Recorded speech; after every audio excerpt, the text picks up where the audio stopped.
Hi everybody, welcome back to Majestic Collectibles Flea Market Finds. So if you watched the first, or the last video I should say, with the comic books I picked up at the Independence Day Flea Market in Spirit Lake, I mentioned I had some other stuff. So here's one of those boxes. I've got two boxes here. I think I'm going to do a video on each because I don't want it to get too long. This is the first box.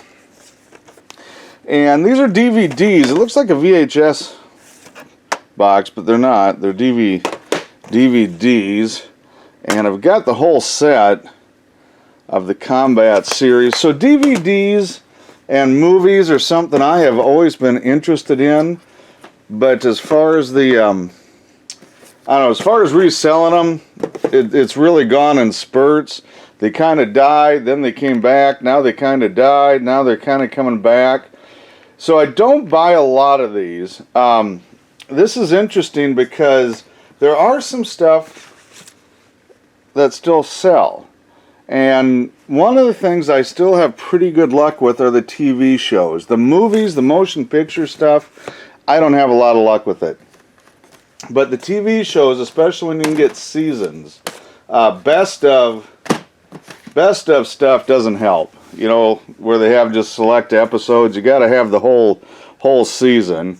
And this is pretty good. This is actually the Steel Box, or Steel Book Edition, I guess they call this one. So there's still some stuff out here. Not big dollar though on most of it. So this is interesting. So we've got the Night Gallery. We've got first season, season 2. They've got the nice boxes. And then season 3, I just have this. So I don't know if there's a box buried someplace, but different case, so I don't think so. I can't sell these at my antique mall, and so my only real outlet is either eBay or shows. And I do take them to flea markets, and I've had some good luck with them there. And they're light, and they pack. So that helps. Here's something. Now this isn't the best one of my favorites as a kid from watching it, but the cartoon series stuff, especially Hanna-Barbera and some of the Warner Brothers pieces, that'd be Bugs Bunny, do really, really well. Of course, a lot of that's been restricted, or you can't find it at all anymore. This is, I don't know if you see that. That was must have been a price scrape.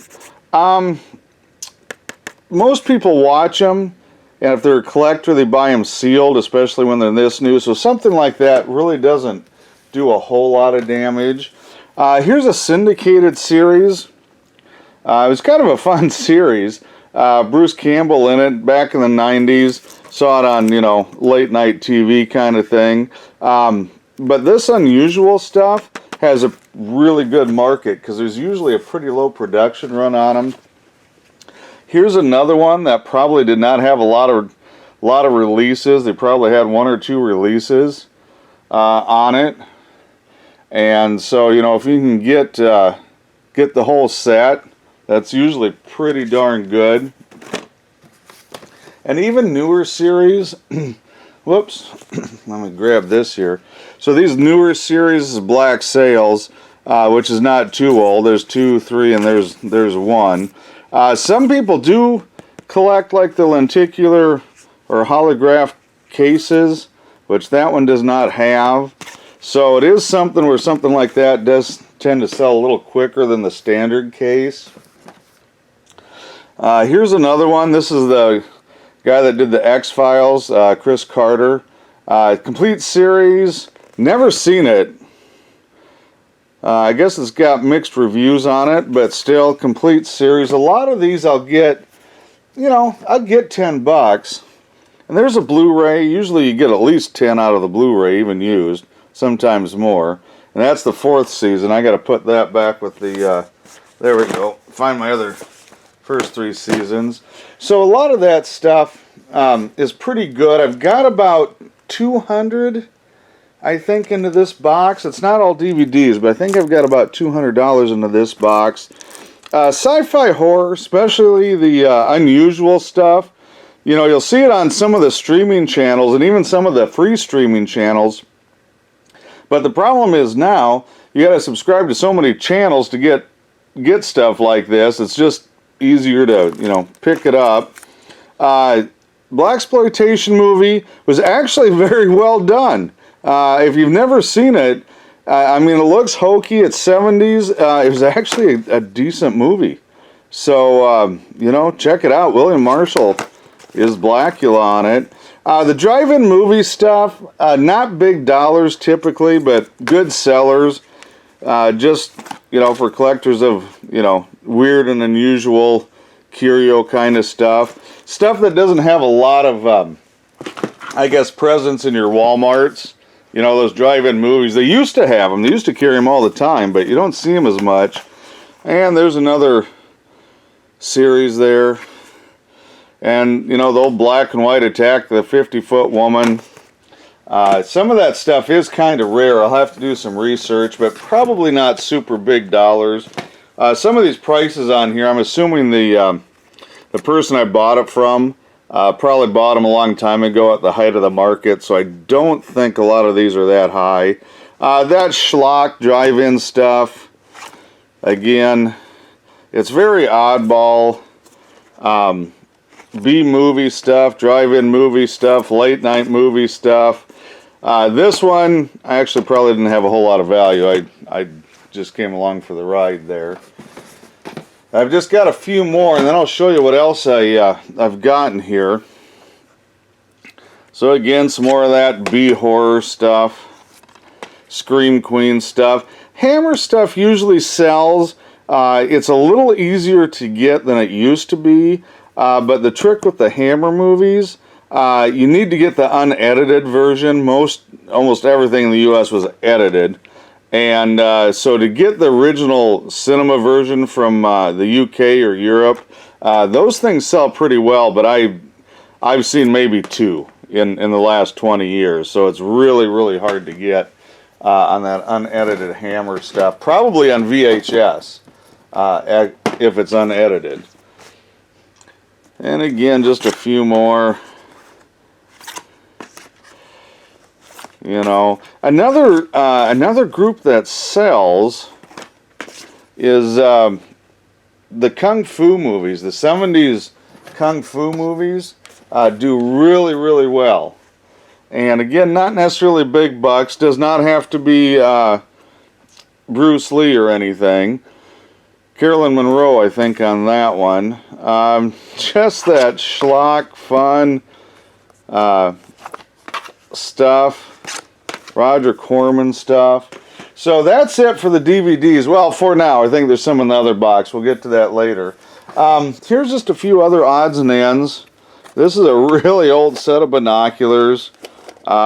These are another thing that used to sell really, really well. And it's old. It's made in France. I don't know if that's picking that up there. You can see it's made in France. Got a big ding right there. It's got a dent. And a dent up here. That hurts them. Still work. No idea how old they are. Probably 1940s, 1950s. That's just a guess. Came with it. Not a lot of value. Here's a little... this is interesting. I see a lot of jars. I normally don't pick them up, but this has a dinosaur on it. It's got a Triceratops. I don't know if it's showing up on through the video, but it's really cool. It's a craft. Well, I don't know. It's a craft something. And I can get the lid off. The lid is pretty rough, but I'll have to do some research on that. I don't know. And there's the bottom. There's the markings. And I really don't know the year on it. So I'll have to do, if anybody knows on this, actually, I don't know if it's a jelly jar, mayonnaise jar, I'm not sure. Let me know in the comment section, because I'm really, really curious on that. So here's just a bunch of odds and ends and smalls. That's a tin. This is probably 1940s, I don't know, 50s piece. Looks like maybe an oil truck. Plastic cowboy. You can see there's not a lot. Now this is good. I mean, it's not all there. It's a red line Hot Wheel, and it is a little rough. You can see it's missing the motor out of there, and just some, you know, basically junk. Got some of the little finger puzzles. I used to play with those. My mom would keep them in her purse, and we go to church or a wedding or someplace that, you know, a little kid was really bored and didn't want to be. She'd actually pull these out, and then I'd play with them during whatever, just to keep me out of trouble. I don't think it always worked, but you know, it was worth a shot. Picked up a lighter, pretty rough. It is older, but it's, yeah, I don't know. Oh, yep, it did spin that time. So I don't know, I might try and get that going. Guess I got the lighter fluid right here. I should take that out, see what I got. Just some more odds and ends, a lot of littles, an old, well, part of an old plastic train set come out of here. A little plastic tractor, actually in pretty good shape, because usually the wheels or this guy's broken, so that really wasn't too bad. I don't think it's anything valuable. They haven't been in the past. Same with the fire truck. There are fire truck collectors. This one's pretty rough though, and it's broken, so I don't know how that's going to have value. Got this little plastic lunchbox. You can see just all sorts of Lone Ranger, cowboy stuff. Nothing. One busted DeKalb keychain. Probably would have had a little value if it was in better shape. I don't know, that's charm bracelet stuff in there, so just kind of ass stuff. So here's, oh, I guess I had more. I didn't realize that. Found some more DVDs. I didn't realize there were DVDs in this shoebox. Oh boy, that's heavy. So I'm guessing these must be series. I thought these were in the other box. Yeah, Hell on Wheels. So I think I've got the complete series of it, as I recall. And I think the same here with the Justified. I know there's a lot of Timothy Oliphant fans out there. So I should do okay with them. I don't think anything is super high dollar though in this box. Well, or the other box either. I've got one more container left. Oh, more DVDs. I'll just hold them up there. I don't know if you can see them. Well, maybe actually if I was halfway smart, I'd turn them that way. You can see them. I'll take them out because sometimes the covers are about the only good things on these. Blackenstein. That's a little harder to find than the Blackula, and I got to tell you, I haven't seen that one. So you know, that's something I might have to throw that in the DVD on a rainy day or something. Just check that one out. Beyond the Grave, Planet of the Vampires, again, Midnight Movie series, pretty good series. It's got a lot of the 50s, 60s sci-fi drive-in stuff. Death Force, Vampire Hookers, again, blaxploitation film, typical 70s stuff. Dracula versus Frankenstein, you know, again, it's got Lon Chaney. It's the older one, but still. Viking Queen. I don't know if I've actually seen that one. That's a Hammer film. I'll have to check that out. Ninja Strikes Back on that. So that's it for this here box, as they say in some places. So nothing, you know, nothing too exciting, but fun stuff. Stuff I think I can sell. Stuff I think I'll have fun with. Hey, if you get a chance, guys, click like, hit subscribe, check out our other videos, and I'll have one more flea market find on this one, and then, you know, I'll let you know what else we get in. Thanks for watching.